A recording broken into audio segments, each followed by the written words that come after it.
Hi, I'm Brad Crispin. I'm a volunteer for the Southwest Seattle Historical Society, and I'm here today with Nancy McPhee. Yes. Nancy is also a volunteer for the Historical Society, and Nancy, you have lived in the West Seattle area pretty much your whole life. My whole life, since 1926. All right. The reason we're here with Nancy today is that she has kindly agreed to show us some of her old photographs and tell some stories about growing up in the Fauntleroy area, and also about the years when she and her husband John ran a neighborhood pharmacy up in Arbor Heights. So, you ready to get started? I am ready. Okay, let's do it. Okay.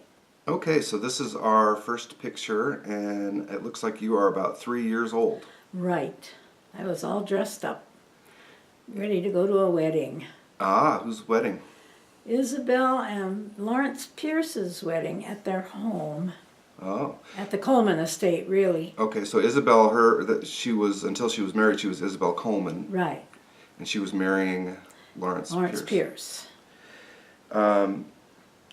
Do you remember getting all dressed up and ready to go to the wedding, or? Not really. That was a long time ago. Sure. Well, no, I don't remember. Yeah, I remember parts of the wedding, but I don't remember a lot of it. I was only 3. Yeah. Do you remember why did they invite you to be the flower girl? Well, we were. My aunt was her maid of honor, and my uncle was in the wedding, and they were good friends of my parents, and they thought I was cute. Well, you were, and so your maiden name was Sibley. Sibley, Nancy yes. Sibley. Right.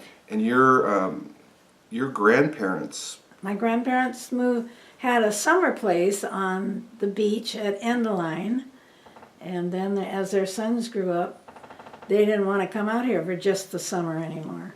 Oh, okay. So they moved into the cabin, and shortly, I don't know how long they lived in the cabin, but after that they moved into the big house up above the ferry dock. Okay. And for the time when they were maybe particularly on the beach at first, that's when they got to know the Coleman family. Right. Okay. So the next picture here is it's the wedding party, and there you are. There I am. Yes. And can you identify some of the people who are in the picture? Okay. This is my Aunt Bernice. This is Lawrence. This is Isabel. This is Isabel's father, Mr. Coleman. One of these ladies is Elizabeth Taylor, who was a cousin of Isabel's. I think this was my uncle, Ellsworth. And I don't remember who these people are. But it was a family affair, obviously. Yeah. Yeah, it's a great, and it was in the Coleman It was in the big home. Coleman house, yeah, in front of the fireplace. We're standing in front of the fireplace. And it's pretty much the same today. I was in there for the open house, and it was pretty much the same. Of course, Yeah. I spent a lot of time there as I was growing up, because they had children that I knew, and then we played together. Oh. So you later, as you were growing up, you visited this house often, played in it, got to know the kids? Well, yeah. I knew all of the Pierce children, all of Coleman. Mr. Coleman's, there must be, Ken Coleman must be here someplace. Yeah, I was wrong. This must be Ken, Isabel's brother, and this would be my uncle, because he's already starting to lose his hair. Okay. And then you're quite a bit younger than Isabel, but did you get to know her later in life too? She and I got to be good friends. We played bridge together, and she sang at my wedding. Wow.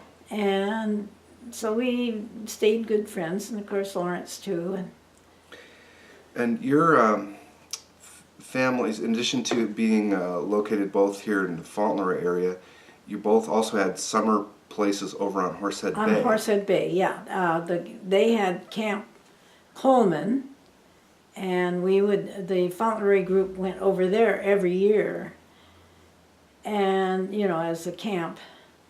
And we had the little cove next door, because Mr. Coleman decided he would sell some of his property off. So he came to my grandfather and offered him a first choice. And so for a long time, we had a nice place on Horsehead Bay. Oh, that's great. And Horsehead Bay is over on Kitsap Peninsula? Kitsap Peninsula. In these days, it's on the other side of the Narrows Bridge. And if you want to go to Gig Harbor, you turn right. If you want to go to Camp Coleman, you turn left off of the highway. Gotcha. So lots of connections between the Sibley family and the Coleman family. Right. And there's the house that they moved up from the beach. Your parents or your My grandparents grandparents. moved up. Yeah. They had 8 children, and by the time they moved into this house, the one boy had died in infancy. So there were 7 children that they raised in this house. This is just above the ferry dock. Do you remember your grandparents' house on the beach before this, or do you No. pretty much just remember this? The only thing I remember about that house is they decided to tear it down. It was made with beechwood, driftwood, Oh, golly. and so they decided to sell that property, and I went and helped my grandfather. I was a little girl, not very big, and so I went down and helped tear the house down. That's all I remember of it. And what do you remember about this house? Oh, lots. We lived there frequently. Well, twice we lived there for a while. It being during the Depression. Once in a while we had to go in and share housing. And so I went to school from here, walked up that dirt road there. That's Henderson. Okay. And the school was right up there above that. So I walked to school in the morning. So this house is still there today. It's the corner of Fauntleroy Way and Henderson. Right. Right above the ferry dock. Right above the ferry dock. And that big tree there is not there anymore. So. Oh. Do you know the history of this house? Of who built it? As far as I know, the house was built by the family Wallenweber. And they lived there for a while, not very long, and my grandparents bought it from them. Okay. And the grandchild of the Wallenwebers was my age, and we were best friends. She was in my wedding. Oh, what was her name? Pat. Oh, okay. Well, it's a grand old house. It is. To this day, it's Got interesting to see. three bedrooms and a bathroom upstairs that you can see, and in back there's a sort of an add-on, and it has a great big bedroom up there too. You can see in the far background there's not as many houses. Yeah, that's Fontley Hills. It's Fallen Hills, right? Where there's lots of houses now, but it was just woods back then. Right. And that's my sister Pat. This is Pat. And this is her friend Mary Wilson Bassetti. And but she was only Mary Wilson then. Mm-hmm. And they were sitting in the front of Mary's house, which is still there, also above the ferry dock, a big brown shake house. And over here is Lincoln Park, and they hadn't put the pool in it yet. So that's all Lincoln Park there. Yeah, sort of see the shape of it, yeah. Interesting. And this was, you said, just about a block away from the house, My grandparents' house, right. So. Pretty cute. Yeah. Oh my. And there we are in front of the Fauntleroy Church parsonage. The pastor lived here. And then over here, can you see that? Yeah. Was the church and the Y. At that time it wasn't the Y, it was Jim. And this was the group I was in, my club group. Right Can here. you identify some of the people in it? Right here is Pearl Ebert. And Pearl had has been also, she's passed away just recently, and her husband was he owned the Ebert Shell Station Okay. on 35th.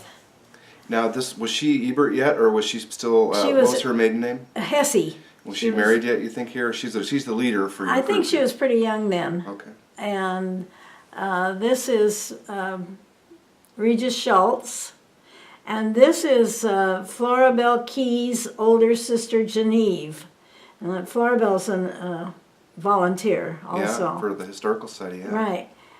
Here I am. Okay. This is my friend Joanne, and she lived across the street from the park in one of the new brick houses. They're now very old. I think this was Dora Dean Gustafson. She was on the way up to Arbor Heights. Helen Lorittis lived 2 houses away from Joanne. Mm-hmm. And this is Jane Yerkes. She lived on Barton, going up the hill. I think this was Frances Gailey, who lived down on Fauntleroy, just up beyond the ferry dock. Did I say that this was Regis Schultz? She also lived in one of the brick houses across from the park. And I don't remember some of the others. Okay. And what were you girls all doing sitting there that day? Oh, we had been asked to sit there by Dr. Kilburn, an old-time Seattleite, quite a well-known person in Seattle. And he was an old dentist, an elderly man, and he loved to take pictures. And this picture was taken with his panorama camera. And the camera was big and long and skinny. So that's what we remember. This here, this goes up to Forest Court. It's a path that went up to where Forest Court is now. And I think now that path has been moved, and there's a road that comes up here and a lot of houses along in here. Okay. So this group it was kind of a weekly gym and club group. Right. We went to gym and we went to club, and then we went to manual training. Manual training. Manual training. We learned to handle tools, power tools and hammers and saws, and how to make something according to a pattern. Huh. So I remember when you were telling me about this before one other time, I wasn't too surprised that they would do a program like that for boys, but to have, back in that day, to have girls come in and learn how to use power tools, bandsaws, drill presses. I don't know why he did that, woodworking. but Mr. Coleman felt it was really important. And Mr. Coleman kind of oversaw this program, supplied all the tools, and we had to take in process of doing our woodworking, we would go over and ask for a tool, and he would inspect what we had done. And it had to be perfect. Then we could go on to the next step. And he handed out candy at the end of every And Mr. program. Coleman, this was Lawrence Coleman. Yeah, Lawrence Coleman. So he was really interested in doing programs for young people because there was this group, and he ran the manual training shop. Yeah. And there was also Camp Coleman. And what did you have to do to qualify to go to Camp Coleman? Camp Coleman, you had to be a member of this group.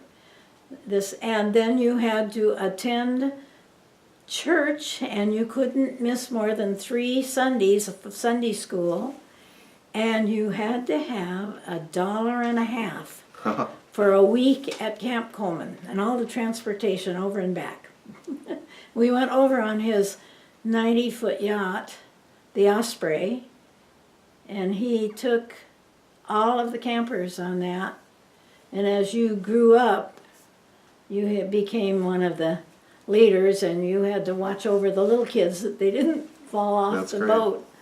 I remember going to Camp Coleman when I was a kid, but it was a different location by then. Right. And it was run more by the YMCA and the Fauntleroy Community Council. And they went over by bus. And then we went over by bus. So kind of a different experience than riding on the Coleman's yacht to go to the Horsehead Bay. Right. But still a lot of fun. And it's a It great picture. It was a wood-burning steamship. Wow. So And this picture here, I think, if you know the Fauntleroy Church and YMCA today, the gymnasium that's there now, I believe, is the same gymnasium that was there, but they moved it. Moved it back behind where the church, where the there's a little chapel, and then they moved the Y back behind that. What do you remember about the old gym? Oh, it had rafters. Yeah? And there was a ladder at the end of the gym, and you could climb the ladder and run around in the rafters, but you better not be caught doing it. Yeah, that sounds dangerous. If you played badminton, my dad played in the adult program, and they would get their badminton shuttlecocks caught up in the rafters. And one night my dad says, Nancy, run up there in the rafters and knock the shuttlecocks back down. I don't like heights. But my dad had told me to do it. So I did. I climbed up in the rafters and was throwing the shuttlecocks back down to the players when in walked an old friend of mine, an old member of the community with a strange guy. And I was in college at the time. And I met him and married him. So that was John, That was John. your husband. Interesting. Right. And he was in the school of pharmacy. Oh. Well, he was in the school of forestry at the time that we met and married, and then he decided we should have more money than forestry would provide us. So he went in, he thought he'd become a doctor, but then we had a child and we had to have more money again. And so he went in from there into pharmacy, and we're glad he did. We enjoyed being pharmacists. I enjoyed being a pharmacist's wife. He enjoyed being a pharmacist.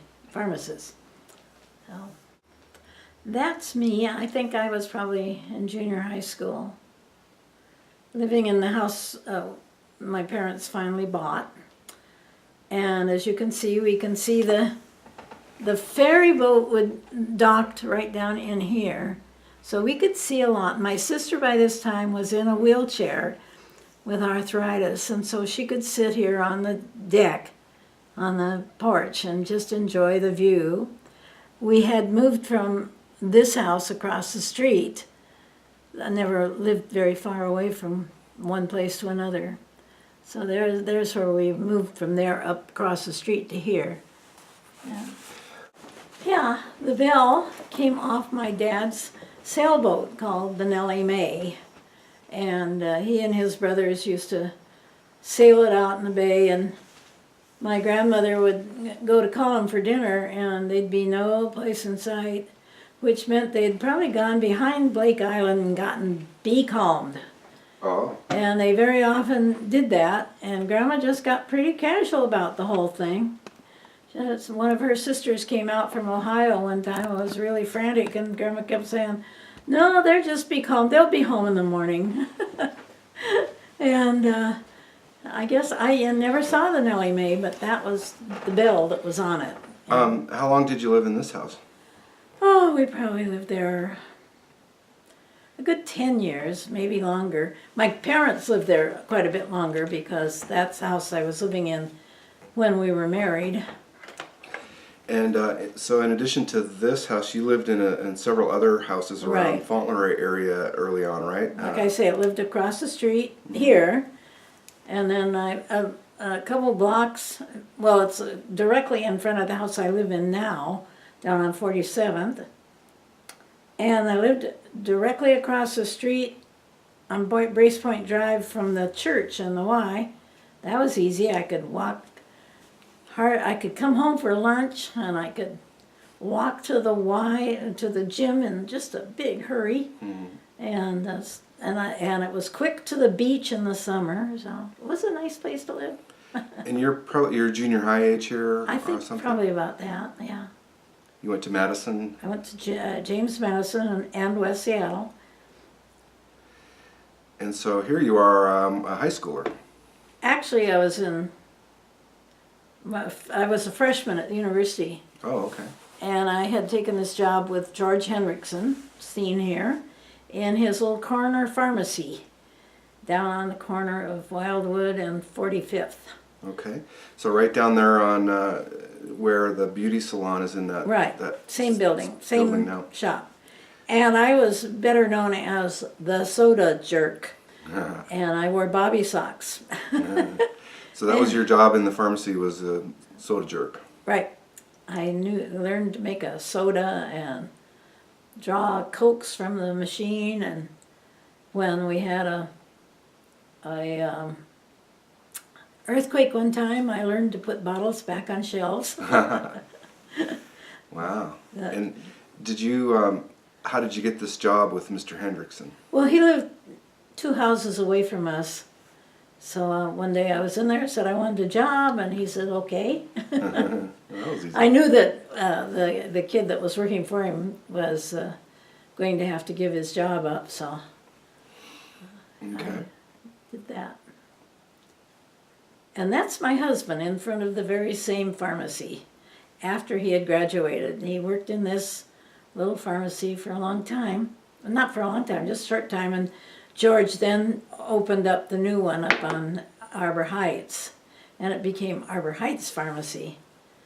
Oh, so tell me again about the houses in the background. Yeah, they were built shortly just before this picture was taken. So they're still there. You still pretty well see them. And then these cars down in front would indicate to me that John graduated from the university in '49. So apparently those are 40 cars built around 1949. The one looks like a Volkswagen. An old Volkswagen with the little windows in the back.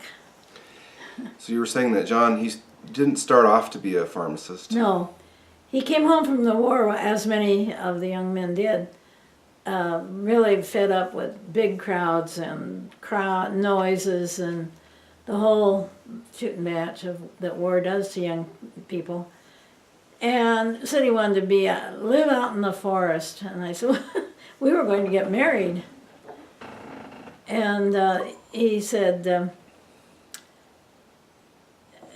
he wanted to do that. And I said, no. I says, I want to be in town. So he then decided that he would go back to his original choice of being a doctor. But I was pregnant with a baby, and so we needed a little more money. And so he switched from pre-med to pharmacy. Okay. Because you can go into a doctor program from pharmacy at the time.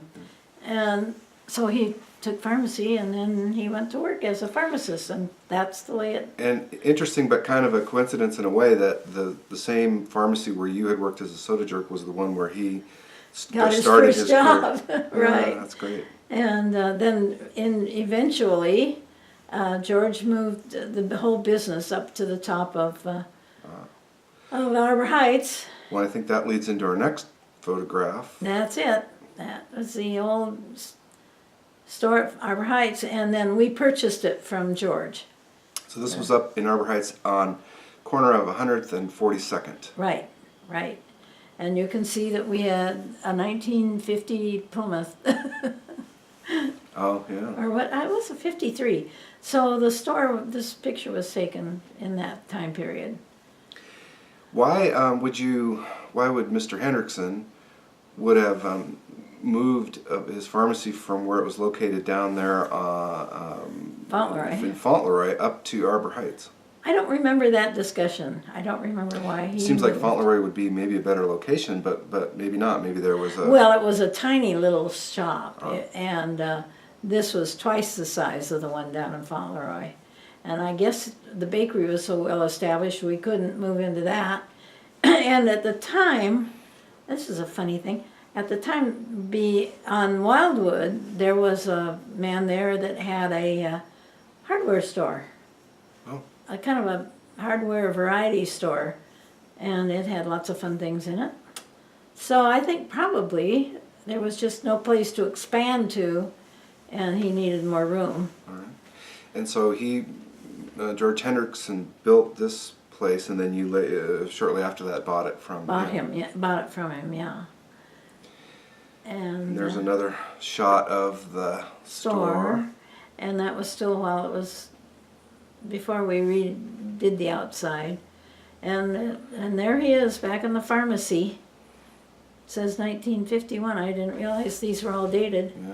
Yeah. And he's, in that day and age, we had to compound quite a bit. So he was compounding a prescription of some kind. And I think that graduate went down to the museum to be used in any displays they wanted. Yeah, I like that picture. It's and it really shows him in the middle of doing his job. Yeah, right. It was before he decided to go back to the GI cut.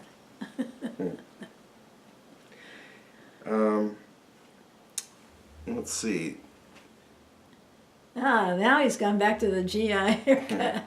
We were out on a buying trip, and it was just probably in August, seeing as how I was sleeveless, and we would do our Christmas buying for the store and big shows that they would have. So I think that's what we were doing here. So I guess that's one thing about running a drugstore is that it's a pharmacy, but you also sell all kinds of other items, Right. and you had to learn how to stock it and what to get and what not to Right. get. Was that hard to figure out? Yeah, I don't think we ever did genuinely figure it out. We sometimes would find ourselves with short of things, and sometimes we find we bought way too much. But it usually got sold. You had some experience as a soda jerk. Did you have a soda fountain here in this And location? we had for a while, and then we found that we had a lot of the regular guys in the community, the milkman and the mailman, and the guys who did a lot of regular deliveries and would come in the morning and have a good social hour with coffee and maybe a donut. And one day we figured out my time and the amount of money that they had spent, which came to, and I think we had made $1.50 or something for that morning, and we decided that it really wasn't worth it. So we took the fountain out, which people got really angry with us, but Yeah, they missed having the soda fountain there. oh, they missed. Well, yeah, And you, our kids did. yeah, and you at that time lived. You had a house that was just a couple blocks away Right. from here. This is 42nd, and we lived on 100th and 39th. And I think you told me another time that after you closed down the soda fountain, that some of the guys, the delivery guys and whatnot, that would come to the front, they'd come up and visit you at your house. Right. And my husband hang out. went out there one day and looked up the street to see what was going on at the house, because somebody said there were a lot of cars up there. And he looked up there, and there were things like milk trucks and postal trucks. And and I think that morning we even had the insurance. You know, in the old days, the insurance man would come around and get the payments for that you were making monthly. So I think he was up there. Rudy, his name was Rudy. So here's another shot inside of the pharmacy. And there's Patty. No, she had had taken my place in the store. Didn't have to do the soda jerk thing, but she took care of all the front end stuff and helped John when he needed to file some stuff and that kind of thing. And that's another pharmacist. We got it to the point where we actually could hire a pharmacist, and John could take some time off. That was really nice. And so that was Bev, the pharmacist. So you must have been doing pretty well in those days to be able to hire another pharmacist to be on your staff. Well, it was marginal. We found that when we hired another pharmacist, we had lots more time on our hands and we could enjoy each other's company, but we didn't have as much money. But if we didn't have the pharmacist, we didn't have any time together, but we had more money, so we kind of had a pharmacist for a while. Yeah. Well, and I guess that's the same. Yeah, her again. I can't. We had another pharmacist for a while, and I think. It does say Bev on top of the photo there. So Oh, Bev. Okay, then it is Bev. But you don't see many family-owned neighborhood pharmacies anymore. None. The last one in Seattle, as far as we know, was Mike's West Side Pharmacy, and Mike had and his wife had both been mentored by John, and they had worked for us for a while. So I guess we did have other pharmacists, and so yeah, it was one of the last ones. Mike's was the last one, and ours was before there. Now, you and John ran this pharmacy from about 1951 to 1966 or so? 66, yeah. And that's Kurt. He was, again, one of the young people that came and worked. Right now he's in the back room. And he was a young man, and he was very personable. We enjoyed having him work for us. And there's Bev again. There's Bev again, and that's sort of a view of behind the counter where the pharmacist works. Right. And this is the stacks where John kept all the partial, in the pharmacy they just have partial bottles, and you count out from the bottle. And so that was what that was. And that was Bonnie. And she worked for us for 15 years. She came to work for us temporarily to fill in when her husband was on strike at the steel mill. And 15 years later, she was still pretty temporary, but I had grown up and gone to school with her, and she was a great gal. She loved to do the displays. We had the cosmetics, and she always handled the cosmetics and the gifts, and she loved wrapping packages for people. And there was a time when Bonnie had gone home. It was after we'd closed the store, and a man came in and knocked on the door and said he wanted to buy some cigarettes. And John, being a tender-hearted guy that he was, let him come in. Well, along with him, unbeknownst to John, there were two other guys, and they came up this aisle here. Hold on a sec. And back of this wall was the stockroom where we checked articles in. My dad was back there, and he was checking stuff in the books, and this guy pulled a gun out, and he held it on John, and John said, "What are you doing?" And just then my dad says, "What's going on out there?" And the guy with the gun said, "Don't move or I'll shoot your buddy." Well, Dad was kind of a cocky little guy, and he came out around the corner, and he says, "What's going on out here?" And the guy didn't shoot, but he held him at bay and started going into the safe. He didn't, at that time, drugs weren't that important, but there was money in there from Christmas, and he took the money that he found, which was just a short stack that John had been counting.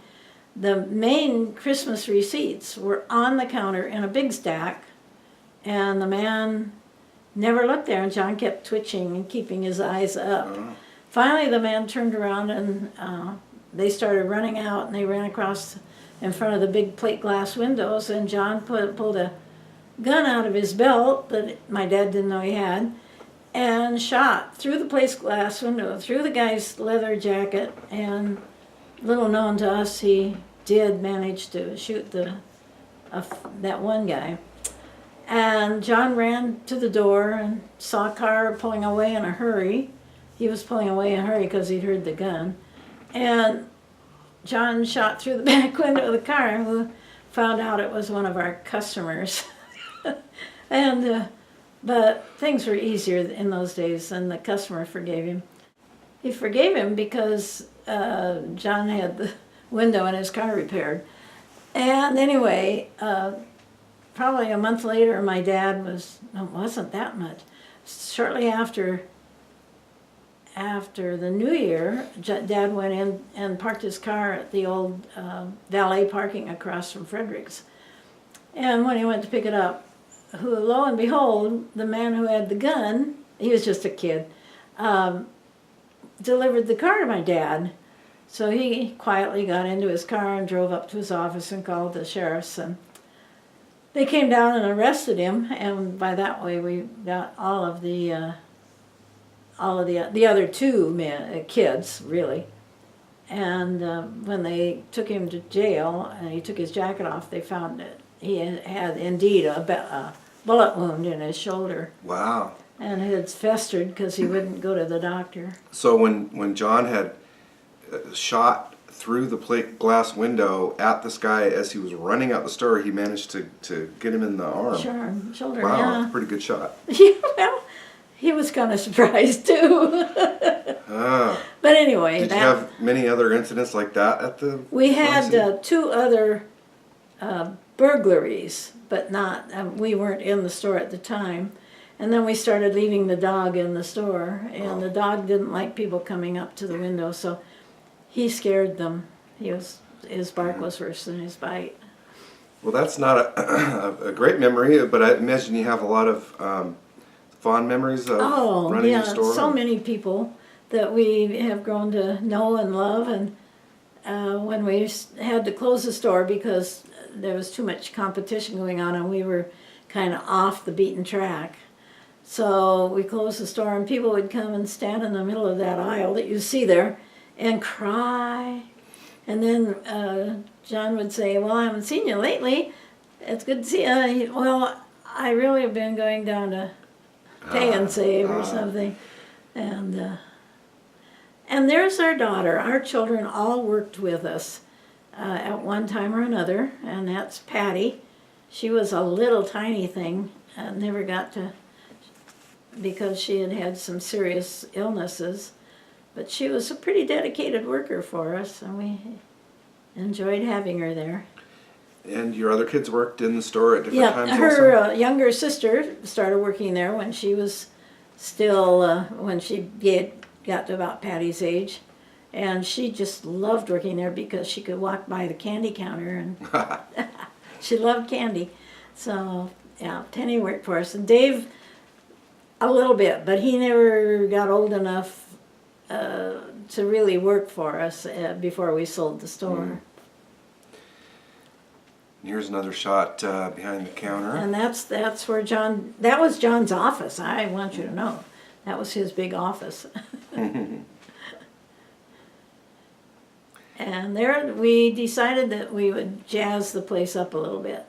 So John did the awnings and he built the cover on the front and the letters, and he built these kind of log cabin types planters, and we planted those, and it looked better. It really looked a lot nicer then. So that was what we had just before we closed. I think today people might recognize this building as it's the Brace Point Pottery. Pottery shop, And then next door to it, here's a picture that shows the building in color. Yeah. But there was a grocery store next to Right. back then. And now there's a house between. There's the grocery store and then an alley, and then a house is built right in here. And the house, they have put an entrance from the house into the store. And so whoever works in the store lives or owns the store lives in the house usually. And what is in the grocery store in this picture, which is in the background, is today some kind of a church. Church, right. And this is still at 42nd and 100th. And it was the year we had a big storm. And that's our car parked there. And it's melting away, but we did a lot of pharmacy deliveries at that time. Doesn't show the rear wheels, but I'm pretty sure John had the chains on so that he could get through the sloppy roads and take needed prescriptions to people. And right over here was the community clubhouse, which is also a church now. Right over there is the community clubhouse, and up in here, I guess that's a telephone. Oh, right here, you'll see the steeple of the Arbor Heights Alliance Church. You mentioned deliveries. Was that a big part of your business back then? Was right. Because I imagine not every pharmacy would do deliveries. Well, that was what kept us alive for a while. Was that people, and at this time, not everybody had 2 cars in their garage. And the kids would get sick and the mother wouldn't be able to leave, and so John would take the prescriptions to the house.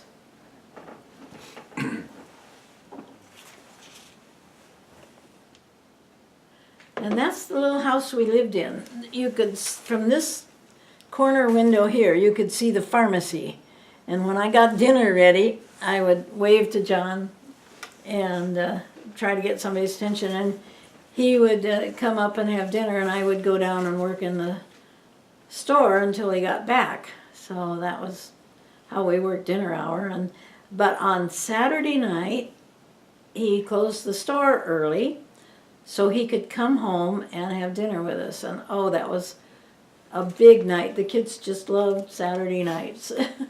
And Dave was a tiny child up in this house, and wrestling would come on at 5 o'clock, and he would know that Daddy was going to be home pretty soon. So, and that lot now has and it was, apple tree was here. I think somebody cut it down. Oh. And this was an apricot tree. We owned this lot too. Now it has a big house on it. This was our garage, and it opened onto the other street. And in the garage we had an old ice cream chest that used to have popsicles and that kind of thing, and the kids could come in and get the popsicles and come over and pay for them. And it said on the top, it said, "Help yourself." And so if I left the garage door open, I had this freezer in there full of meat that said, "Help yourself." But and now that there's a house there, and there's a lot more houses around it, neither the trees, and the big weeping willow in back isn't there anymore either. And this house was just a couple blocks east, maybe, of where the pharmacy was. Right. It was on the highest lot in Arbor Heights, and the basement always flooded, and I never figured that out. Huh. You were mentioning that when you sold the Arbor Heights pharmacy, John went to work at the new Pay and Save that was in the brand new Westwood Village at the time. Right. So were you still living in this house then? 66. No, we were down in the house we're presently in. Mm-hmm. When he went to work for Pay and Save, that must have been kind of a shift for him from having run his own business to now working for a company, and there was sort of, I imagine there was pros and cons to that. Well, there was a lot of the good, because all of a sudden we had paid vacations. We did not have to hire a pharmacist so we could go on a vacation. They paid us. That was just wonderful. Yeah. And we added to the business down at Pay and Save because we had some loyal customers, and they all came down to Pay and Save because that's where John was. Those things were a plus. And the other thing was he had regular hours. He only worked 40 hours a week, and that was a plus. Okay. But of course there were some other things that we didn't enjoy as much, but we did enjoy having the time and a little more money. All right, so we're going to shift here a little bit, because this is back down in Fauntleroy. This is at the Fauntleroy Church, and we had a cooperative play group down there. These children are all between 3 and 5 years old. It was a sunny day, so we'd taken them, the mothers helped here, and we had taken them outside to play between where the church is and where the gym is, and they were just a good group of kids. Can you tell? I'm trying to see, this is a little girl named R.C. Nichols. Her brother worked as the director of the Y for many years down in Fauntleroy. Oh, George? Yeah. Mm-hmm. And let me see, one of them was David, but I don't know. I think this is my son David here. Okay, back of his head. Yeah. And right now I can't, oh no, this is my daughter Patty. So these kids were an earlier group. Yeah. then so David wasn't in. That's why I can't pick David out. He's not there. Okay. And then this next picture is almost taken from the same location, but it shows the And the part that looks out on the garden and the trees and this part of the church was probably fairly fairly new. new Yeah. at this time. So just kind of a interesting I'm looking view at because the. it's familiar. If you stand in that spot today, you definitely Yeah. recognize it, but it does look a bit different. I'm looking at the windows. And I wonder if it was not quite finished. Oh, you know what? I think you're right. It looks like it's Not quite finished. hard to tell. Yeah. And this is the end of line grocery store. And it's right at the end of the block where I live now, on 46th and Roxbury. And this end was a meat market, and this man had really fine meat. People would come from miles around to buy meat from him, and at one time this was the grocery store. But people kind of, when this picture was taken was just before it was taken down, and people had been living in the grocery end. Oh. Down here at this end, you don't really see it, but there's the start of a pathway that runs diagonally across two lots and takes you to 47th Avenue Southwest. And from there, you could take another path down to 48th, and then from there you could take either one of two sets of stairways that took you down to the beach.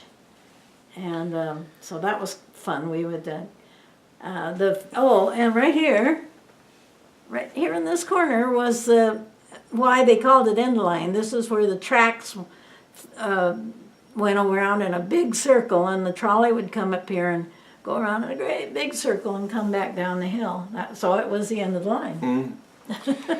And so we should explain a little the Fauntleroy streetcar that came out from downtown. I think a lot of people figured that it ended down where the end of line Joe's is now, Right. in that neighborhood. But the end of the line was actually a couple blocks further up the Right. hill, Uphill. and that's where this building. And the reason you took this picture was because They were gonna all tear these it years down. later they were going to finally tear down that building. Right. But that's where the end of line turnaround was. Right. And so, and I spent a lot of time walking up there and buying groceries and getting meat. Mhm. And as you can see, the wasn't too developed yet up here. When we built up here, it was just kind of a little dirt road. The Fauntleroy streetcar started in 1907, and then it ran up till about 1941, I think. But you remember riding on the Oh, yeah. Fauntleroy streetcar and other streetcars, right? Right. And so here's a picture of the number 2 Fauntleroy line, and it's along near Lincoln Park there. Right. And you go by there and you'll still see those houses. This picture looks like it's at about the place where the road turns, and there's this Yeah, I tennis think courts. the gas and a- station was right down in here. For a long time, the gas Yeah. station was there. That was the only, well, there was another little gas station in Fauntleroy, but that's how we got to town, was that way. And here's another shot of the car, also somewhere down by Lincoln Park. Yeah, and I think this was a waiting station. You waited for the bus here. And it looks like this is the track that the trolley is on, and then this was the bypass track. So if another trolley was coming the other way, they could pass. One would pull off onto the siding, and then Oh, okay. they'd pass. And then this was how you got downtown. A lot of people, you'd ride the streetcar and it would go downtown. Right? And after it left West Seattle, it would ride that kind of high trestle across Spokane Street. Right. And it was kind of scary because when you were sitting in the seat, you couldn't see this little rail, and it just looked like it went straight, well, it practically did anyway, straight to the beach. I mean, down to the road. But we didn't have to wait for the long, long freight trains to go by. Ah, And then it would also go over the tidal flats. So it was a good thing. Went down to 4th Avenue and it turned onto 4th Avenue. And I think it came back down someplace along 4th Avenue, came back down to Earth. okay. Well, that's great, and I think that's the last picture in our series here. But we sure appreciate you taking time to show us some pictures and tell us some stories. That was a lot of fun. It was a lot of fun for me because especially like I hadn't seen the trolley picture before and all the old cars. All right, well, thank you, Nancy. Well, thank you. All right.